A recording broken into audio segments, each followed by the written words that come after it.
Começo esse vídeo fazendo um pedido para você, para que você divulgue ao máximo o vídeo. Eu não precisaria fazer esse pedido se eu tratasse agora aqui de fofoquinhas do Palácio Planalto, ataques, ele já teria uma divulgação natural. Como esse vídeo eu vou tratar de solidariedade social, a possibilidade dele ser pouco divulgado é muito grande, a não ser que você se sensibilize para isso, por conta do que nós estamos passando, e divulgue esse vídeo. Então eu começo com esse pedido. E se inscreva no canal, curta o vídeo e comente o vídeo. Por que eu vou falar de solidariedade social? Porque nós estamos passando justamente um período que exige isto. Quando o Brasil passou por uma crise exclusivamente doméstica, qual seja a crise do racionamento de energia do segundo governo Fernando Henrique Cardoso, houve sim uma mobilização nacional. Uma mobilização nacional que foi, evidentemente, liderada pelo governo. O nível dos reservatórios da região centro-sul, do sudeste, principalmente Minas Gerais, diminuiu bastante. E o Brasil, se a população e a indústria, enfim, se não tivesse havido um esforço nacional de economia de energia, o país passou sim por uma crise.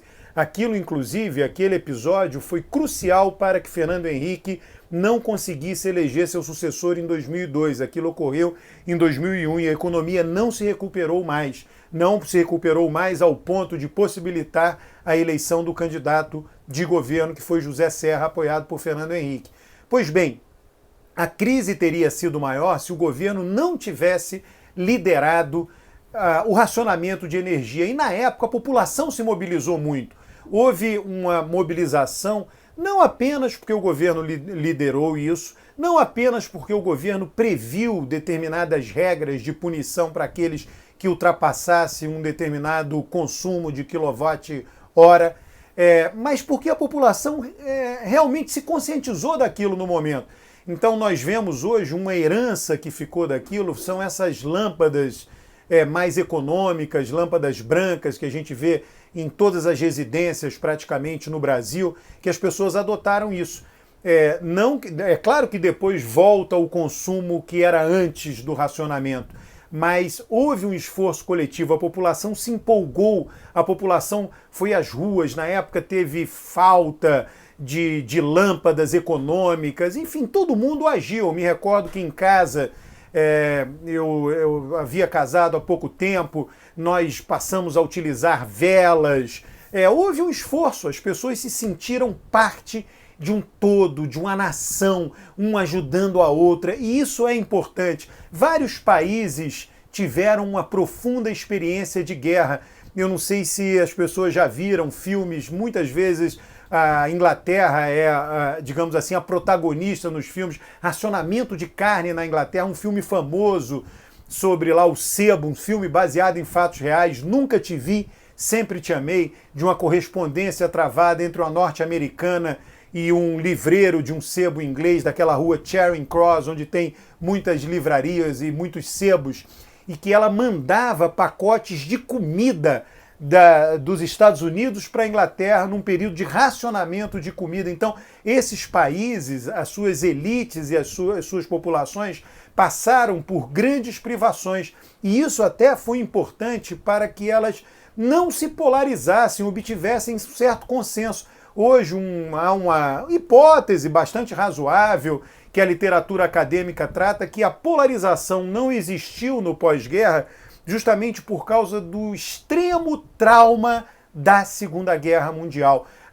Foram os anos de chumbo, nazismo, fascismo, a repressão do comunismo, anos de chumbo com muitas pessoas mortas, perseguidas por nada, por disputas ideológicas, por disputas de ideias, em muitas vezes.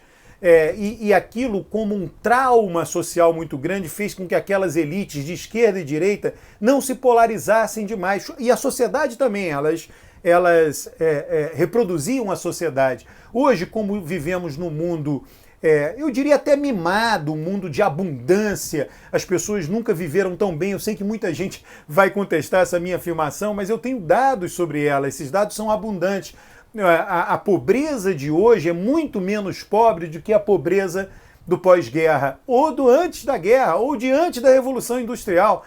Para que você tenha uma ideia, no país mais rico do mundo, que era a Inglaterra, durante a Revolução Industrial, nada mais do que 10% da população vivia como pedintes, como mendigos, eles chamam beggars. Eles viviam 10% do país mais rico do mundo. Isso são estudos muito bem fundamentados que mostram. Pois bem, voltando ao que nós estamos aqui passando hoje de solidariedade social, é preciso que os jovens tenham total consciência, aí são os mais jovens mesmo. Pô, na Itália, por exemplo, até agora não tem registro de nenhuma morte de pessoas com menos de 30 anos. Então a gente fala da praia no Rio de Janeiro, que os jovens foram à praia, dispensados das aulas, mas em São Paulo, nos bares, os bares com mais jovens estão lotados. Por quê? Porque há essa informação, os jovens tiveram acesso a essa informação de que o coronavírus não mata jovens, só que ele transmite. Tá? Existem coisas na evolução humana que foram fundamentais para a nossa sobrevivência. Vocês sabem está muito bem documentado nesse brilhante livro do Jared Diamond, O Terceiro Chimpanzé. Uma delas é a menopausa feminina. Praticamente nenhum mamífero tem a menopausa, só em algumas espécies de marsupiais. Tá tudo aqui, tá? Algumas poucas espécies de marsupiais e a menopausa é no macho, não é na fêmea. Por que a evolução levou a espécie humana, levou a fêmea da espécie humana a ter menopausa? O que os biólogos evolucionistas, o que os sociólogos evolucionistas mapearam é que a longevidade era importante, foi importante por muito tempo, certamente quando não havia ainda a linguagem escrita, para que fossem transmitidos os conhecimentos nas sociedades tribais. Daí a menopausa. A menopausa, o parto humano é um parto muito mais difícil do que o parto de nossos primos do reino animal, dos macacos, chimpanzés. O parto humano coloca muito mais em risco a vida da fêmea humana do que da fêmea gorila, da fêmea chimpanzé. Isso está documentado, isso está devidamente estudado. Então, por que ele coloca em risco? É melhor que a fêmea de nossa espécie tenha o parto só até uma certa idade, e daí vem a menopausa, e daí vem a importância das avós e dos avós. A nossa espécie é uma das espécies que tem a maior longevidade, não só por causa da medicina, mas se nós tomarmos a longevidade em sociedades tribais, sim. Grande parte das mortes acontece por trauma. As pessoas na floresta, na savana, os seres humanos, né, caem de uma árvore, por trauma, grande parte por guerras. Porém, há longevidade sim nessas sociedades. Isso foi importante para que nós chegássemos aonde estamos aqui e agora. E por quê? Porque essas pessoas transmitiram o saber para nós, para nossas sociedades, as avós e os avós. Então, isso foi fundamental para a nossa sobrevivência como espécie. Os jovens hoje, as famílias mais pobres hoje, como é que isso acabou se estruturando? Famílias com menos recursos, não só com menos recursos, mas nas sociedades nossas latinas, avós e avós cuidam das crianças enquanto pais e mães trabalham.